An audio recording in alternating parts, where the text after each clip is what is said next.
আবহাওয়ার খবর জানতে চলে যাচ্ছি সহকর্মী দীপু নূরের কাছে। দীপু, আবহাওয়া নিয়ে আপনার কাছে আজকে কি তথ্য আছে আমাদের বিস্তারিত জানান।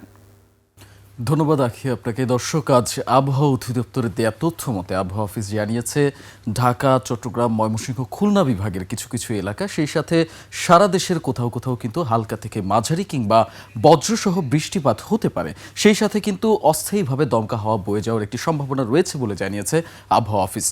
এবার যদি কিছুক্ষণ আমরা ঢাকা সহ কয়েকটি জেলার তাপমাত্রা বিশ্লেষণ করি তাহলে কিন্তু আমরা দেখতে পাচ্ছি ঢাকায় রয়েছে এই মুহূর্তে 29 ডিগ্রি সেলসিয়াস, তবে তুলনামূলক একটু কম রয়েছে কুমিল্লা, চাঁদপুর, মাদারীপুর এলাকাগুলোতে যা ছিল 28 ডিগ্রি সেলসিয়াস। তবে সমুদ্র বন্দর সমূহ এলাকাগুলোতে চট্টগ্রাম যেমন নোয়াখালী, মিরসরাই, খাগড়াছড়ি এলাকাগুলোতে আমরা দেখতে পাচ্ছি বা কক্সবাজারে যে 27 ডিগ্রি সেলসিয়াস পর্যন্ত রয়েছে। কিছু গুরুত্বপূর্ণ তথ্য যেমন আবহাওয়া অফিস জানিয়েছে গত 24 ঘন্টায় সবচেয়ে বেশি তাপমাত্রা রেকর্ড করা হয় শ্রীমঙ্গলে, যেমনটি জানিয়েছে আবহাওয়া অফিস, তা ছিল 36 ডিগ্রি সেলসিয়াস। ঠিক তার বিপরীতে কিন্তু সর্বনিম্ন তাপমাত্রাটি রেকর্ড করা হয় শ্রীমঙ্গলে, সিলেটে, যা ছিল 24 ডিগ্রি সেলসিয়াস।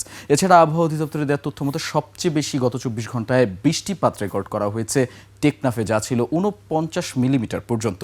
আবহাওয়া অফিসের দেওয়া তথ্য মতে ঢাকা সহ এর আশপাশের এলাকাগুলোতে যে পূর্বাভাস জানিয়েছে তাতে কিন্তু দেখা দিয়েছে আগামী 24 ঘন্টায় উত্তর পূর্ব দিক থেকে 10 থেকে 15 কিলোমিটার বেগে বাতাস প্রবাহিত হতে পারে।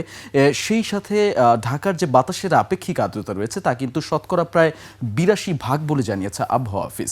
এবার যদি সামুদ্রিক সতর্কবার্তা নিয়ে কিছু তথ্য জানিয়ে রাখি তাহলে আবহাওয়া অফিস যে তথ্য জানিয়েছে সামুদ্রিক সতর্কবার্তায় কিন্তু উত্তর বঙ্গোপসাগরে মৌসুমী বায়ু বাংলাদেশের উপর কিছুটা সক্রিয় রয়েছে। এছাড়া উত্তর বঙ্গোপসাগরে তা কিন্তু প্রবল অবস্থায় রয়েছে, যার ফলে উত্তর বঙ্গোপসাগরে সকল ধরনের মাছ ধরার নৌকা গুলোতে কিন্তু পরবর্তী নির্দেশ না দেওয়া পর্যন্ত সতর্ক অবস্থানে বা নিরাপদে থাকার কথা বলা হয়েছে। সেই সাথে চট্টগ্রাম, মোংলা, কক্সবাজার, পায়রা বন্দর বা সমুদ্র বন্দর সমূহগুলোতে 3 নম্বর স্থানীয় সতর্ক সংকেত দেখাতে বলেছে কিন্তু আবহাওয়া অফিস।